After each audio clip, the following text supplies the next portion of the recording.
evening. It is Thursday, May 18th, 2023 at 6 p.m. We are at the District Service Center in Cottage Grove, Minnesota. We would like to acknowledge that the land on which we gather is the land of the Mdewakanton Dakota people. Mdewakanton means dweller of the Spirit Lake. Our first item on the agenda is our roll call. Eric Chesmer. Here. Louise Hines. Here. Pat Driscoll. Here. Melinda Doles. Here. Katie Schwartz. Here.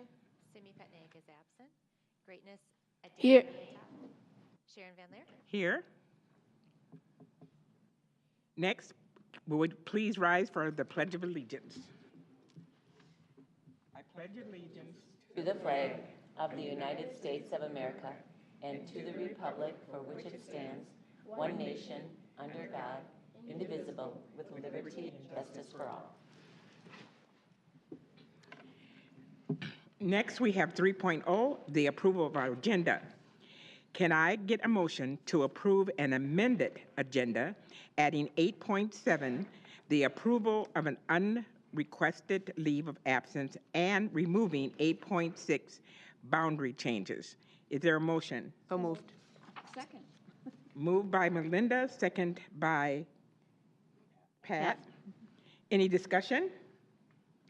If I could just add that the boundary change discussion, while there is in the packet some new neighborhoods, it also included a neighborhood that is existing. And so we're going to carry that information into our first June meeting, and then we will come back June 15th for any approval on any attendance boundary changes. Okay. All those in favor? All opposed? Motion carried. The next item on our agenda is 4.0, and that is our Student District Ambassador being introduced this evening by our Superintendent, Julie Nielsen. Thank you. We had our final Student Ambassador meeting today, and I would say that it was probably one of our best meetings as we finished up the school year. And with us this evening, I just have one student. All of the other students must be busy doing, I don't know, something. But Greatness signed up, I think, 2 or 3 months ago. And so while we asked today if anyone else was open and available tonight, Greatness still remained as the only one. So he is excited to be here. I did hear that he has experience speaking in front of people. So this is not going to be new. He's pretty excited to be on TV. He actually, in preparation, watched a board meeting so he could see what it looked like. So he has done his homework. So I'm going to turn it over to him, and I'm going to have him start by introducing who he is and where he goes to school. Hello, I'm Greatness Adair. I go to school at Neil Armstrong Elementary School. I'm in 5th grade, and I have a wonderful teacher named Miss Larson. And can you, a wonderful teacher named Miss Larson, shout out to Miss Larson, right? You're going to have to tell her to rewatch the tape so you can let her know that, you're giving her a shout out. How long have you been at Armstrong, and what do you enjoy most about going to school at Armstrong? I've been going to Armstrong since preschool, and I enjoy how kids and adults are friendly, and when you need help, they help you in a kind and friendly way. And you are part of your school ambassador team as well as on our district team. What has your school team been working on throughout the year? They have been a positive role model for their peers. They go into classrooms and make announcements. And secondly, they work as a group to produce ideas and activities for our school. They also build a stronger community by having special days and events for students, like monthly special days and Rocket Bingo. Ooh, why don't you say a little bit more about Rocket Bingo? What's Rocket Bingo? Oh, I should say they're the Armstrong Rockets. So there we go, Rocket Bingo. Rocket Bingo is something that happens once a year where there's a bingo throughout the whole school.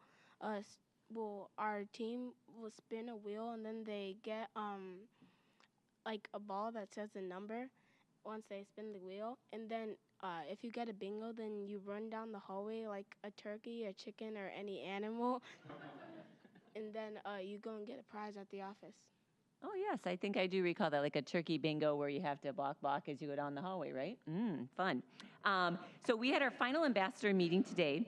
What has been your favorite part of coming together with other students here at the district level? And this is actually the space we're in. What's been your favorite part? I think my favorite part is being able to share my voice and representing my school. Fabulous. And today we had a visit from Nutrition Services.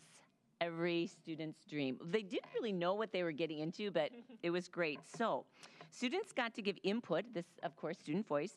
Students got to give input into different menu items. So today you tested the breakfast bagel, the chicken sticks, the barbecue in a bag, and the pizza bake. Okay, can you tell the board members what your favorite item was that you tested today? In my opinion, the favorite one was the chicken strips. And the experience, I developed a greater respect to the nutrition department because of the work and time it takes them to give us the nutrition that we need in our everyday school lives.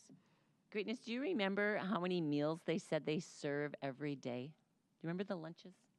I think it was about 11,000. He is good. He was paying attention. And I should tell you, board members, we give students the questions, and these are their words. So you are right. I think it was about 11,000, so very close.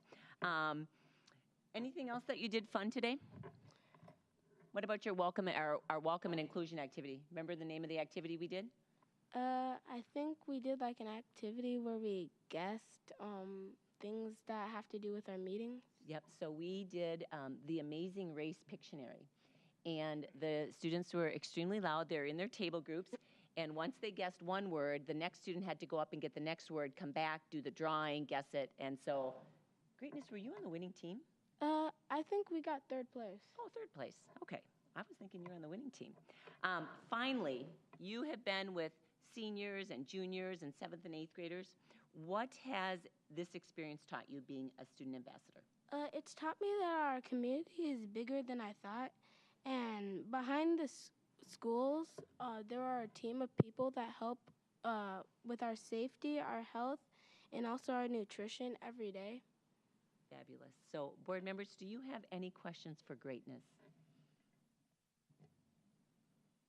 Thank you for being here. Now he gets to sit back and relax, and he wants to find himself on the TV screens. He's going to try to keep track of all 5 screens. So we had a little conversation about how they all work. So now you get to relax. You can turn off your microphone, and we'll turn it back to our chair. Thank you. Thank you, Greatness. It's a pleasure to have you this evening, and I'll always remember your name because you're going to do great things. All right, next. 5.0, comments to the board. At this time, individuals may speak to the school board on any item relating to South Washington County Schools. The board will not respond to or discuss your comments. Character abuse or specific complaints identifying staff, students, or task force members will not be permitted. The superintendent may be asked to prepare a response to your concerns.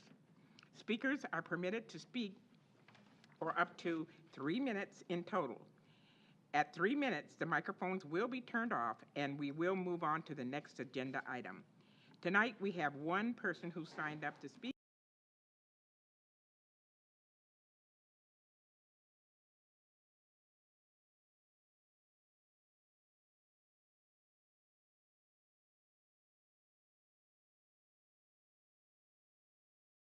Items. All consent items are considered routine and non-controversial by the school board and will be approved by a single motion. Prior to this meeting, board members have had the opportunity to review each of these items and could have requested that any item be moved to the action items for individual consideration. Can I have a motion to approve the consent agenda items? So move. Moved Second. by Pat. Second. Second by Louise. Any discussion? All those in favor? Aye. Aye. All opposed? Motion carried. Moving right along, next is 7.0, information items. 7.1 is our long-range facility planning update, presented this evening by our Assistant Superintendent, Christine Schaefer, and Dan Pine, our Executive Director of Finance and Operations. Christine. Nobody's showing up.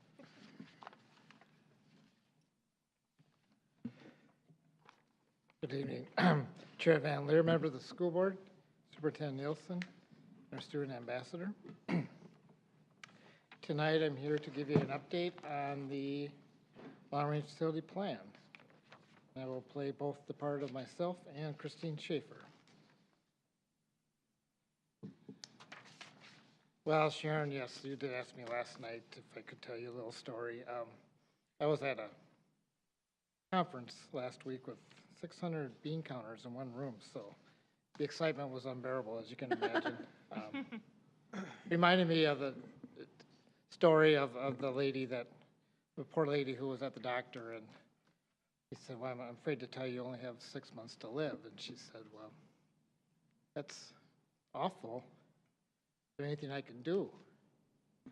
He said, well, marry an accountant.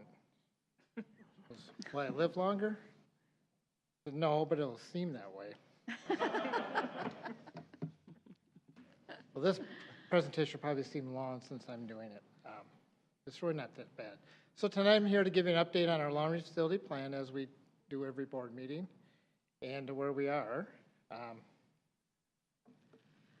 As we start, we'll talk about our long-range facility plan guiding change document. As a reminder that when we sat down and the board approved this document, that we came in there with a plan to have results that would utilize information from the demographic report and input from the community and the staff to create a 5-year facility plan that prioritizes the needs and takes into consideration the current economic conditions.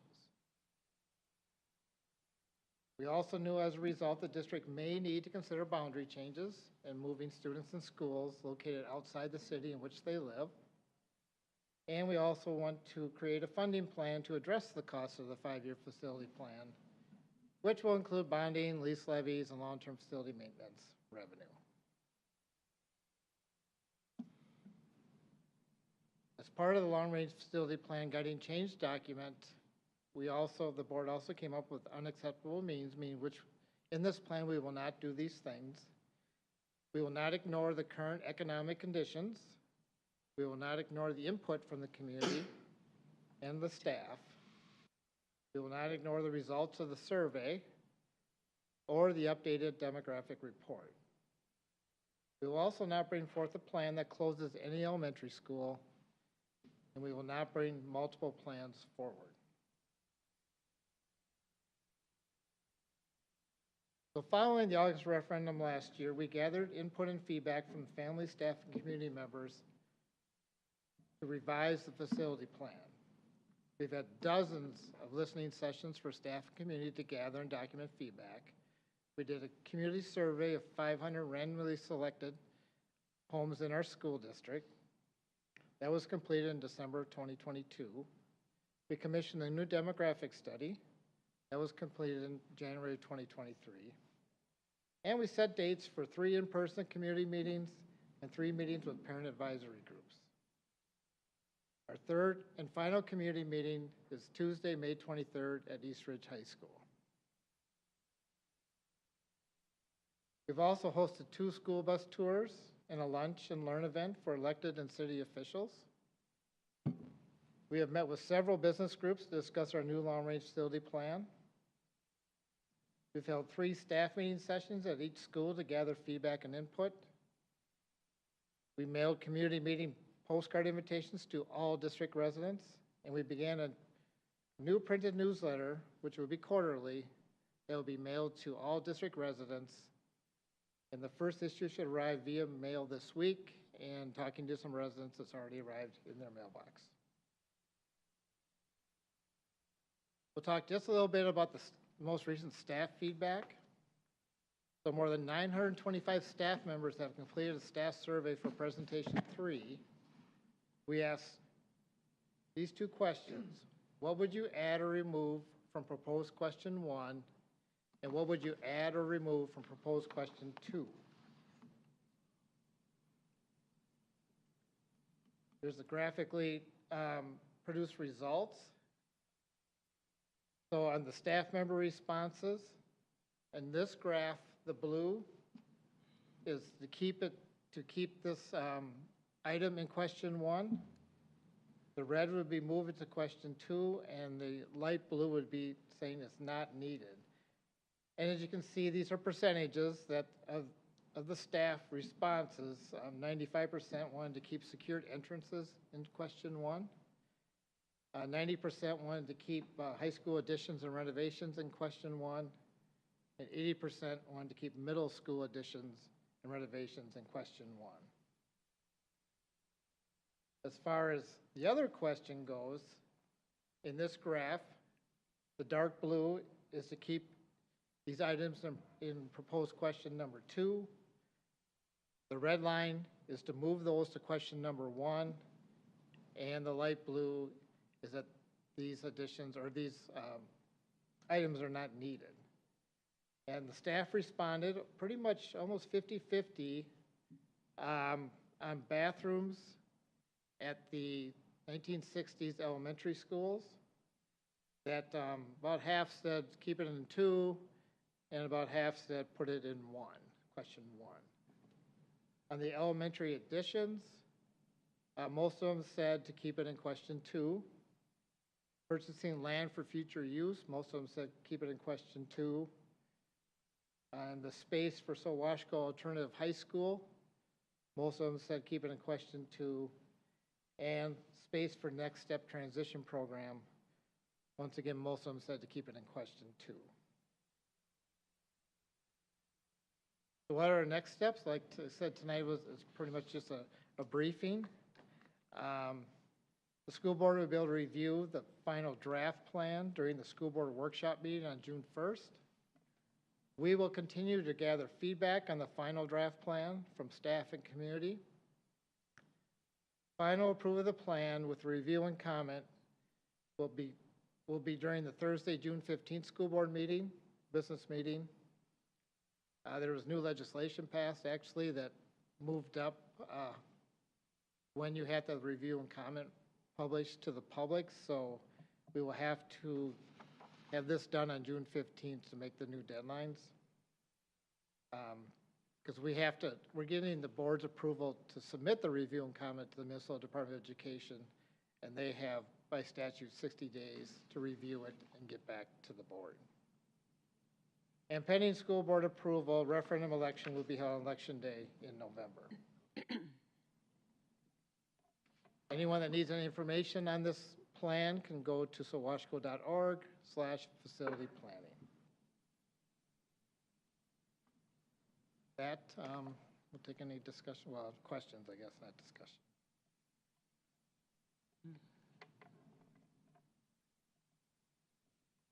What was the, just because now I'm curious, what would the deadline have been for that review and comment?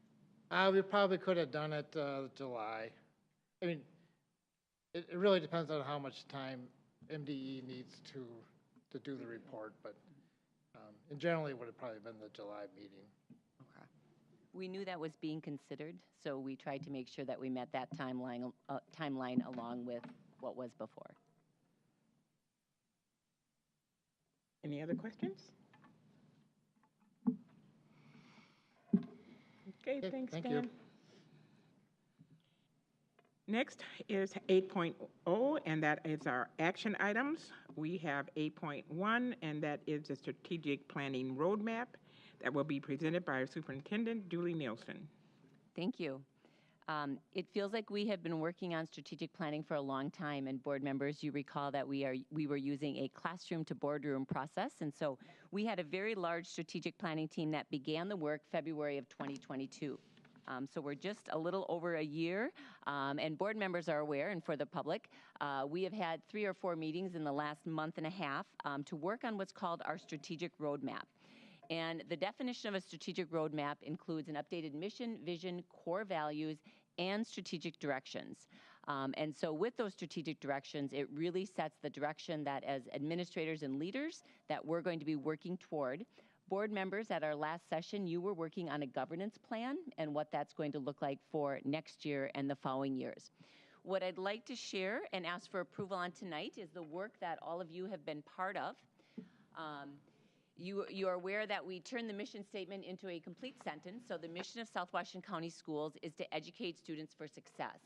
Keeping in mind that the mission is out further than the vision. The vision is the closer statement. So the vision statement, South Washington County Schools will lead by example, working together with students, staff, families, and community to support each student. So mission, vision, Core values were adjusted slightly. We had a lot of conversations around the core values. Is it a core value? Making sure that we had the definition of a core value. And then what we're going to be looking for as we go throughout the year and as we implement is what do those core values look like in action throughout our district? So connections, integrity, equity, excellence, and educational innovation. And finally, the bottom row, which will include more detail for the board and for the community, are those strategic directions. And you can see that that very first strategic direction was the student experience, as we called it the DDE, Daily Desired Experience. And so underneath each of those, we have mastery of learning, student pathways and support at the operational side, as well as the engagement, partnerships, and connections with community. And so what you will see underneath the 5 areas at the very bottom is the current work that we're doing and where we are with year 1, year 2. Is it fully implemented and considered standard work? And so the executive cabinet is working through that based on all of the feedback we received from our strategic planning team. So tonight I am asking for approval on what I would consider to be your work. Okay, thank you, Julie. Can I get a motion to approve the roadmap? So move. Second. Moved by Pat, second by Katie. Is there any discussion? Yeah, Madam Chair, if I can, I'd just like to make a comment. In regards to these core values, and I played a smaller role in this, but as I'm reviewing these core values, I can support most of these. I can support the building meaningful connections, integrity, excellence, educational innovation. I have an issue with with the core value of equity for this reason. I do not have a problem with equity in general. I certainly feel that ensuring each individual receives what they need to reach their full potential is very important. My issue with this particular core value is the way that it's deployed in this school district. In this school district, and unfortunately in too many others, based on the district policy, I know that this core value is not deployed based on the strict construction of this definition. Our policy of equity and inclusion is explicitly puts our students into various groups based on racial components, based on other circumstantial differences and so on. And after those individuals are placed in those groups, their opinions are assigned value based on what group they're in. This is stated pretty clearly in our equity and inclusion policy, and I take issue with that. Furthermore, in addition to that, needs of students are also assigned to them based on their groups that they are put into. So if a student, for example, falls into a particular group, it's kind of stated or assumed that they need X or they need Y. I can't support that. Again, if equity was as simple as it was stated in this definition, I 100% agree with that. I want all of our students to have the best opportunity to succeed, no matter what they look like, what gender they are, where they're from, what their experiences are. I don't care. I want them to have the best opportunity to succeed. But our policy in this district explicitly doesn't contradict. It goes well beyond this definition. Furthermore, the sub-value within this core value of equity, social and emotional learning. What is social and emotional learning? I mean, essentially, it's broken down, my understanding, into 5 core elements: self-management, self-awareness, responsible decision-making, so on. What are these? These are values, right?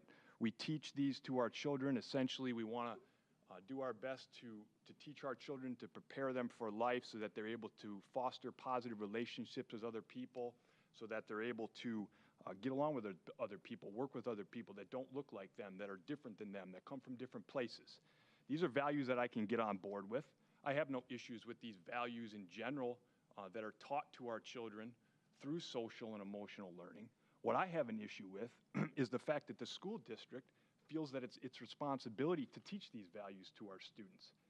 It is not the school district's responsibility nor their duty to teach these values to our students. This is the job of the parents. I am a father in my household. My wife is the mother. Together we lead our household and we teach these values to our children. And we do it through the lens of our own beliefs. But make no mistake about it, they learn these values, as do most students. And I take issue with the fact that the school district here and many other school districts, unfortunately, feel that it's their responsibility to teach these values to our students. Now, there may be students in the school district who don't have the emotional support system or a positive nuclear family to support them and teach them these values, and we can have discussions about how best to provide these values to those children and how best to care for those children's needs. We can have that discussion. But for the majority of students, I would say the vast majority of students, they have some kind of a social support system that teaches these values to them. And I know that my children do. And I teach them these values through the lens of my beliefs, as do the heads of other families within the school district. They teach their children values through the lens of their beliefs. And that's the way that it's supposed to be. The problem with this type of model, where the school district is teaching these values to our students, is I have no control over that. I don't know what values are being taught to my children. I don't know if they're teaching things that are completely antithetical or contradictory to the values that I teach at home. And that concerns me. It's a system that's way too easily manipulated by individuals within the school district. And I'm certainly not trying to speak ill of individuals within the school district. I just have no control over that. At the end of the day, the school district is an appendage of the government, and I do not trust the government to teach these important values to my children. I don't. And I'm not the only one out there like this. So for those reasons, I cannot support this document in its form with the policies that this school district has in place that guide the value or guide I guess you could say, the system of equity that we have in this school district. I would like to replace it further, or frankly, with something that, we can all get on board with, some core American values, of which we sorely need, not just in this district, but in this state and in this country, frankly, is we need to be able to teach our children, or we should be teaching our children, the core values such as the appreciation for freedom and liberty, the appreciation for limited and controlled government, the appreciation for self-reliance and rugged individualism. And that's nowhere to be found on this, and our children need that. Well, now, our school district can certainly does a fine job of teaching math, teaching history, reading, comprehension, literature, whatever, okay? But if we fail to teach them core American values, things that draw them together as Americans, things that teach them the blessings of liberty that they have in this country, then we failed them as a school district. Some of these things are great, some of them are very important, but we're missing that. We're missing that core element. And for that reason, I can't support this document. That's all I'd like to say. Thank you. You're welcome. Other board members? Yes, I would like to make a comment. I would like to share that the board has had multiple sessions, which some board members did not feel it necessary to be at to discuss all of these things that brought us here today. So I would like to say that the board has taken multiple nights, spent hours and hours together to come up with these values. We had a lot of discussion to come up with these values, and I am in full support of them. Other members?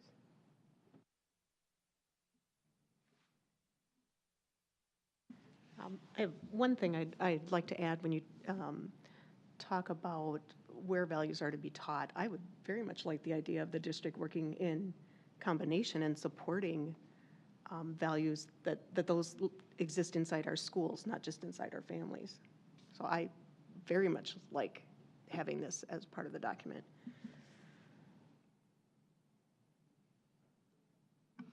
Yeah, I just wanted to add that the difference between public school and parochial schools are that public schools aren't just about reading, writing, and arithmetic. They're also about teaching children to be good citizens and growing up to be able to live in a diverse society and to be acceptance of others. So. And I think the board is aware that when we get to the strategic roadmap, this is really the board's decision.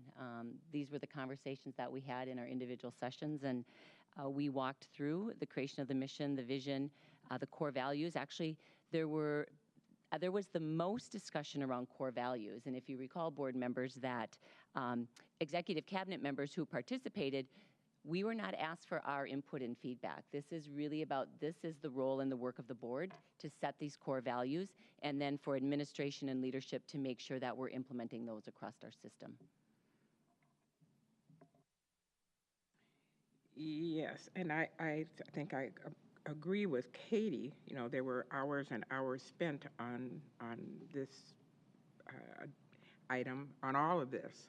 And I think we look at core American values. We all have our own perception of all of this. You know, equity. You talked about equity. Equity is seen through a lens of a lot of different people and in a lot of different ways.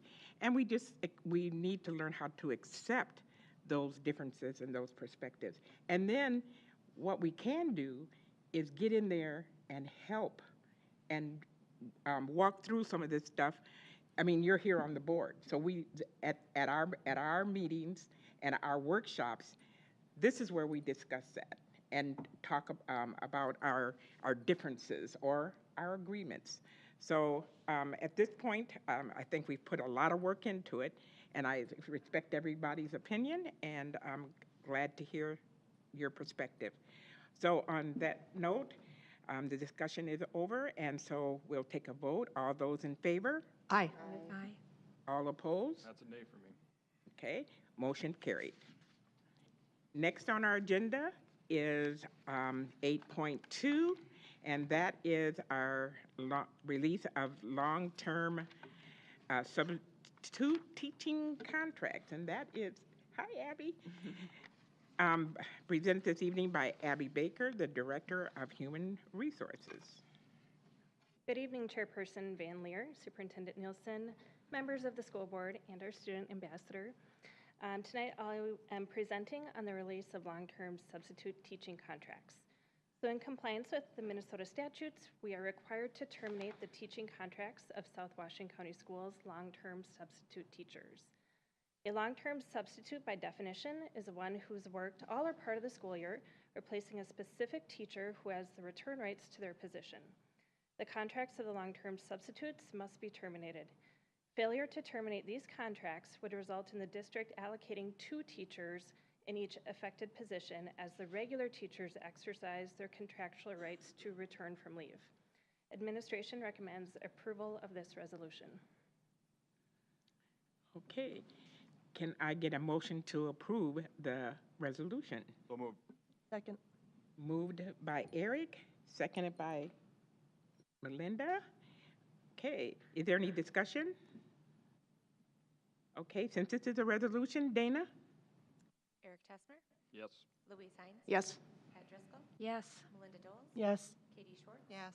Simi Petnag is absent, Sharon Van Leer. Yes. Motion carried. Oh, she's gone, okay. Next is 8.3, and that's our proposed policy changes. That will be presented by Superintendent Julie Nielsen. Thank you, Chair Van Leer. Are you just realizing that Simi is absent tonight? Is that it? Next up, we have the approval of our proposed policies. These policies were shared during the May 4th workshop meeting.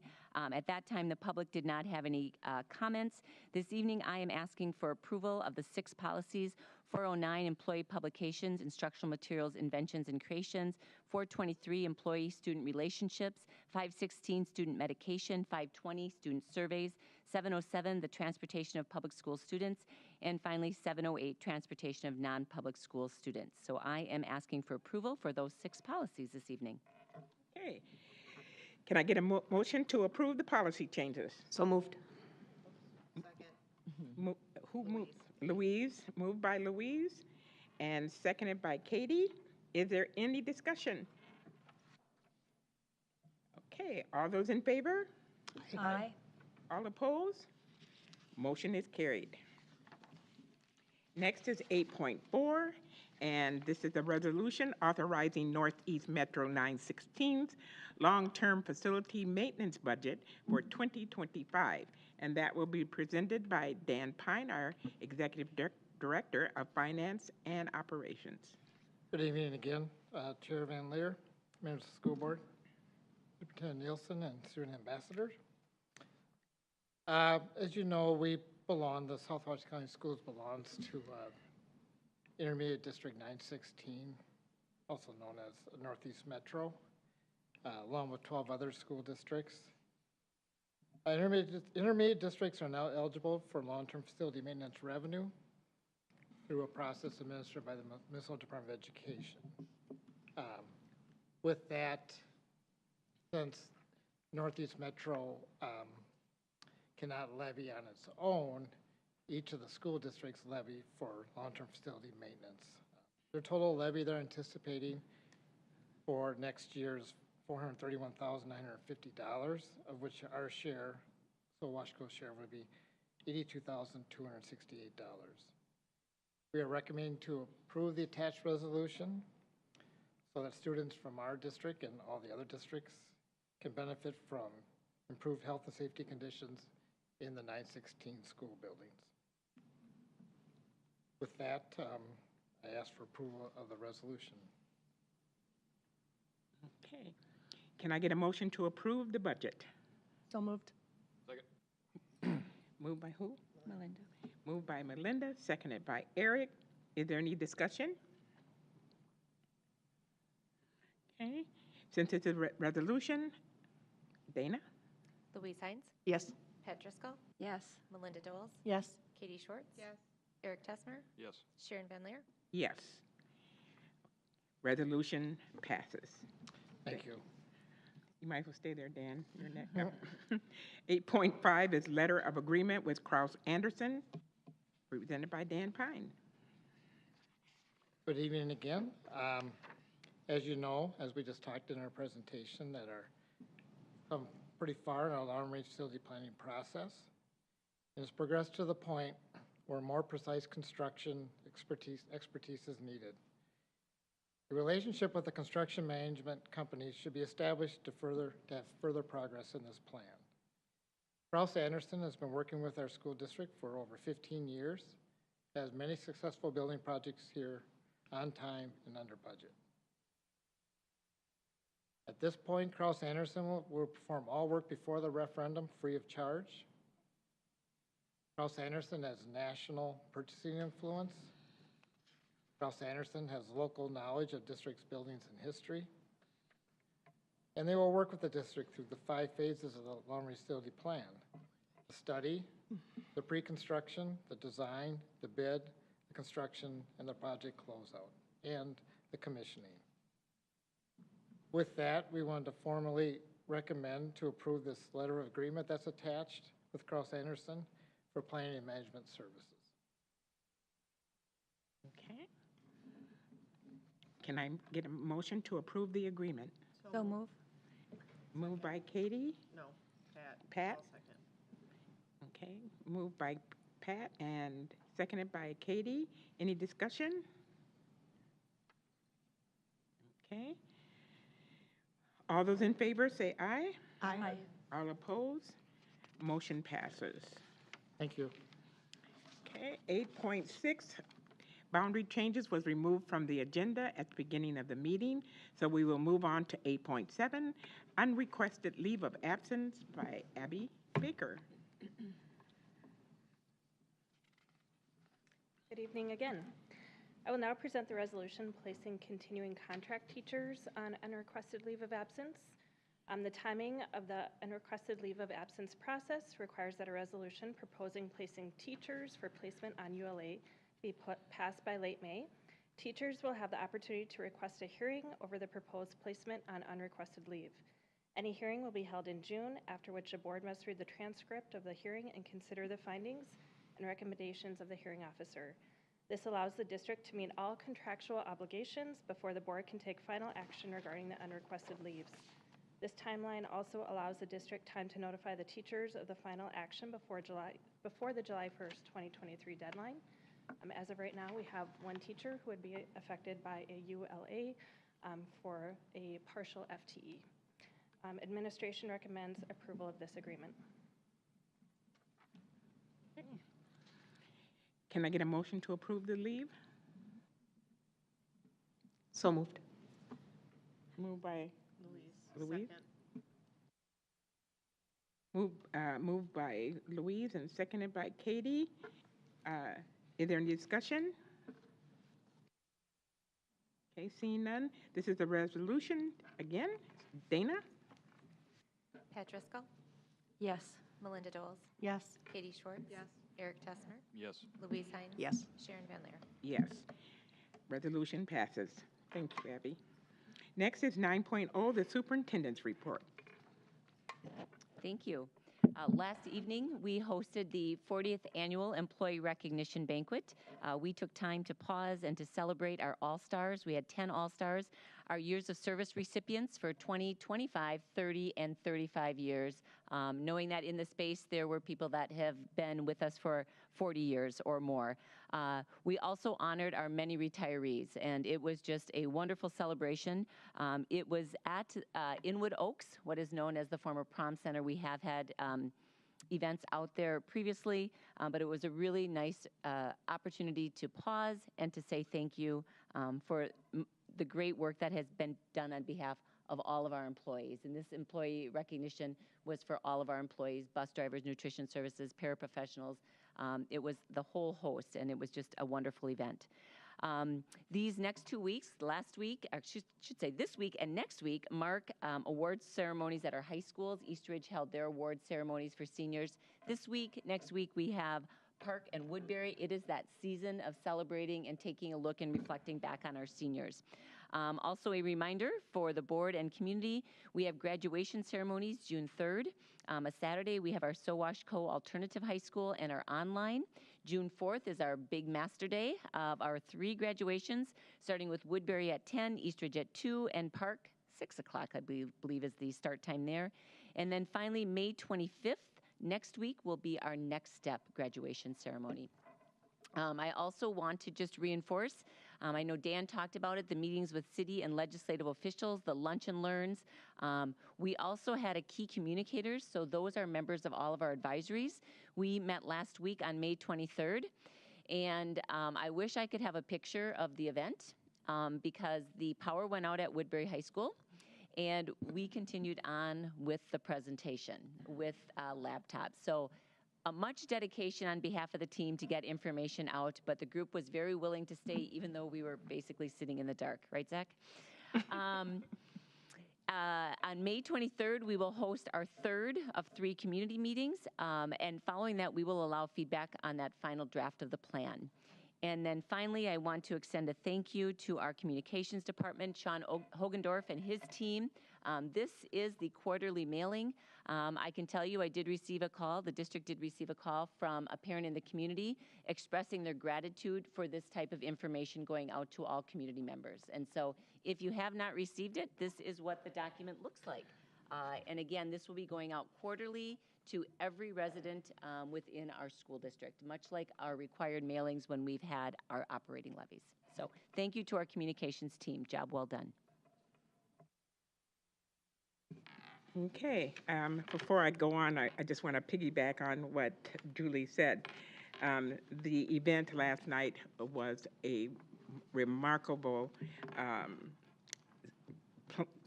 planned out recognition for our employees. Jason Gagne and Ashley Roca, I hope they take their show on the road. They were just outstanding. And on behalf of the board, I just want to say to the employees, well deserved. So next, it's 10.0, and that is our future meeting dates.